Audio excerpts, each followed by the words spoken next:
It's been a few days. If you note the date on this, it's just a little bit after Thanksgiving. Had a big Thanksgiving dinner, wonderful family time. But I was also really tired.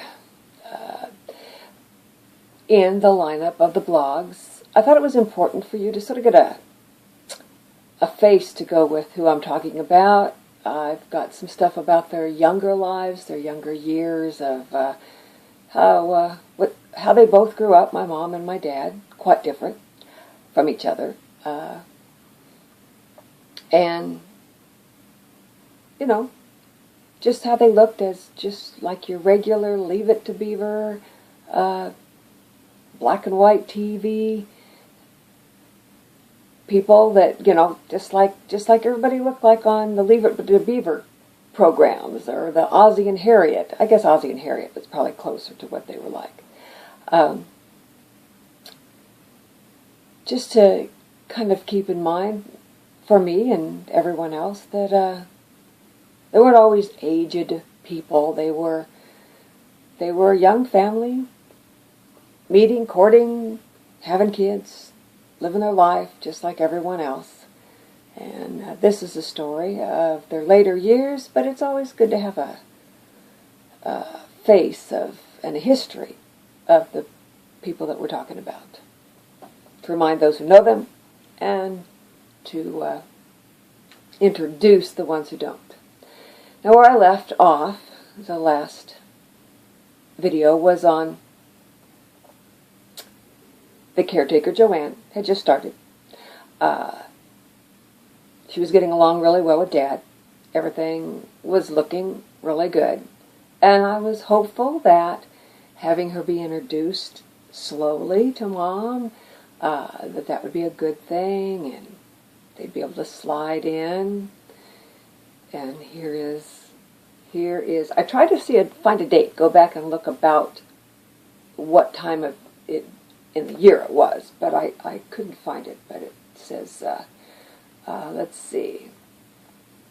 I was hopeful that things would go as well when Mom came home. Boy, was I wrong. Mom came home on Thursday, and Joanne was going to quit on Friday. Mom is miserable, Dad is miserable, Joanne is miserable, and Dave and I are miserable. And I don't really have an answer at this time. Mom and Dad are fighting. Mom won't wear her underwear. She sneaks on Dad's underwear, and when I catch her, she cries and says she's going to kill herself. She's going to shoot herself, or she's going to run out in front of a car, or she's going to throw herself down the steps into the basement. I told her that she didn't have a gun, and she moved too slow for a car to run over her, and we were going to lock the basement door. And I also told her that underwear was not something to kill yourself over. I tried to reason with her, which was ridiculous because she was irrational.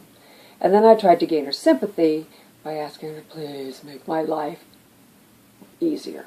Just make my life easier by just relaxing and letting us take care of you. But that wasn't happening. She'd sob and continually say she wanted to die. She didn't understand why Jesus didn't just take her. And I'd say, Mom, you know, you wet all the time. No, I'm not. She didn't remember, or else she was just in complete denial. She doesn't think she has a problem. She really thinks she can take care of herself. She really thinks that she is taking care of herself. She either has no idea, or she's in complete denial. Took her to a therapist about that time, and the therapist said she does not have dementia, but I beg to differ. The next day, she said she didn't even remember going to the therapist, and she didn't. It's hard not to be angry with both of them. Mom for being so stubborn, and Dad for being so cold-hearted and angry with Mom who can't help it. I do not think that Mom has the physical or mental ability to harm herself, but I worry because she has had 4 very powerful suicide experiences. First, her father hung himself in the barn. I was in 6th grade when that happened. We were in California, and they were in Kansas. A second time, there was a neighbor, Mr. Strong, who lived across the street, and his wife had died a few years earlier, and he was a quiet, very soft-spoken, well-mannered man, and he came over one day, which was very unusual in itself, and he asked my mom, when you see my family come to visit me this Sunday, would you please go over with them? My mom thought that was kind of strange, and I think she even maybe had a little bit of a hint what was going on. So she had the wherewithal, and this was probably, I was in 6th grade, it was still in the 60s, she had the wherewithal to know that probably something wasn't right. So she went ahead of them in the house, and Mr. Strong had neatly, quietly committed suicide in the bathtub. And she turned the family away, and she was very strong, and when she told it, it was very matter-of-fact. I remember she was very matter-of-fact. It didn't seem to emotionally shake her at all. She was just strong for everybody in the neighborhood, and talked to the police, and did all of that.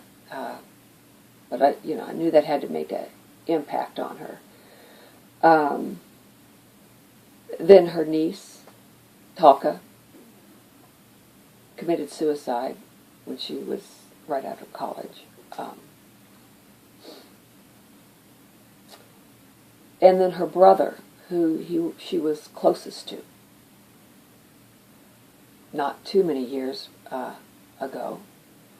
So, both elderly, her and her brother. He was sick and in pain, and I think had cancer, and he committed suicide. So,